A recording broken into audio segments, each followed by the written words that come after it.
नमस्कार मित्रांनो, स्वागत आहे तुमचं आपल्या YouTube चॅनलवर. जर तुम्ही आज पहिल्यांदा आपल्या YouTube चॅनलवर आलेले असाल, तर तुम्हाला एक विनंती आहे की आपल्या चॅनलला सबस्क्राईब करा. जर तुम्हाला आजचा व्हिडिओ आवडला, तर लाईक करा आणि तुमच्या मित्र-मैत्रिणींच्यात शेअर करा. तुम्हाला माहिती आहे का, मुलांची रोगप्रतिकार शक्ती वाढवण्यासाठी काय खायला द्यायला पाहिजे? व्हिडिओ पाहण्यासाठी सबस्क्राईब बटनवर क्लिक करा आणि व्हिडिओला लाईक करा. मुलांची रोगप्रतिकार शक्ती चांगली असेल तर सर्दी, खोकला, ताप, संसर्गजन्य रोग कमी होतात. यासाठी आहारातून व्हिटॅमिन सी, डी, ए, झिंक, प्रथिने म्हणजे प्रोटीन्स आणि अँटीऑक्सिडंट्स मिळणं आवश्यक आहे. याच्यामध्ये जर हे सर्व गोष्टी आपल्याला कशा माध्यमातून मिळतील? नॅचरली ह्या सगळ्या गोष्टी आपल्या निसर्गामध्ये अवेलेबल आहेत. फळं, आपण पहिलं उदाहरण फळांचं घेऊया. फळांच्या मध्ये संत्रे, मोसंबी, पेरू, डाळिंब, सफरचंद, द्राक्षे आणि पपई यामध्ये व्हिटॅमिन सी व अँटीऑक्सिडंट्स भरपूर प्रमाणामध्ये अवेलेबल असतात, ज्यामुळे आपल्या शरीराचा बचाव मजबूत केला जातो. दुसरं आहे भाज्या. भाज्यांच्या मध्ये पालक, मेथी, गाजर, बीट, ब्रोकली, भोपळा, टोमॅटो याच्यामध्ये लोह, व्हिटॅमिन ए आणि इतर जे पोषक तत्व असतात ते मिळतात. त्याच्यानंतर दूध आणि दुग्धजन्य पदार्थ.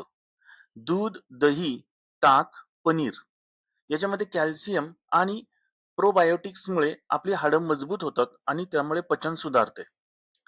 चौथा आहे प्रोटीन्स, ज्याच्यामध्ये आहेत असे कोणते पदार्थ आहेत? प्रथिनयुक्त पदार्थ आपण म्हणू त्याला.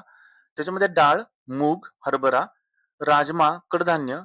जर तुम्ही नॉनव्हेज खाऊ शकत असाल तर अंडी, मासे आणि चिकन. पुढचं आहे सुकामेवा आणि बिवा. जर तुम्हाला सुकामेवा खाण्यामध्ये इंटरेस्ट असेल, त्याच्यामध्ये बदाम आहे, अक्रोड आहे, मनुका आहे, खजूर आहे. आणि जर बिया खायच्या असतील तर त्यामध्ये जवसाच्या बिया, भोपळ्यांच्या बिया आणि सूर्यफुलाच्या बिया. याच्यामध्ये झिंक, ओमेगा 3 आणि जीवनसत्व ई मिळते. मसाले व औषधी वनस्पतीमध्ये जर बघितलं आपण तर हळद, आलं, लसूण, मिरे आणि तुलसी याच्यामध्ये नैसर्गिक अँटीबायोटिक सारखे काम करतात. इतर मध्ये जर शक्य असेल तर मध तुम्ही कोमट पाण्यात किंवा दुधात घेऊ शकता. सूप, काढे आणि गरम पाणी.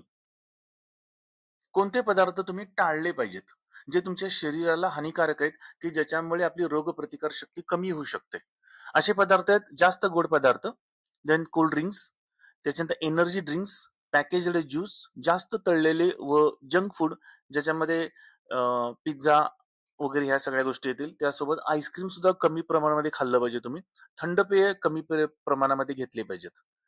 इतर महत्वाच्या गोष्टीमध्ये दररोज थोडा खेळ किंवा व्यायाम. सकाळी सूर्यप्रकाशात तुम्ही बसलं पाहिजे, ज्याच्यामध्ये तुम्हाला व्हिटॅमिन डी शरीराला मिळून जाईल. पुरेशी झोप 8 ते 10 तास. अशा प्रकारचे व्हिडिओ पाहण्यासाठी सबस्क्राईब बटनवर क्लिक करा आणि व्हिडिओला लाईक करा. शेवटपर्यंत व्हिडिओ बघितल्याबद्दल धन्यवाद. थँक्यू.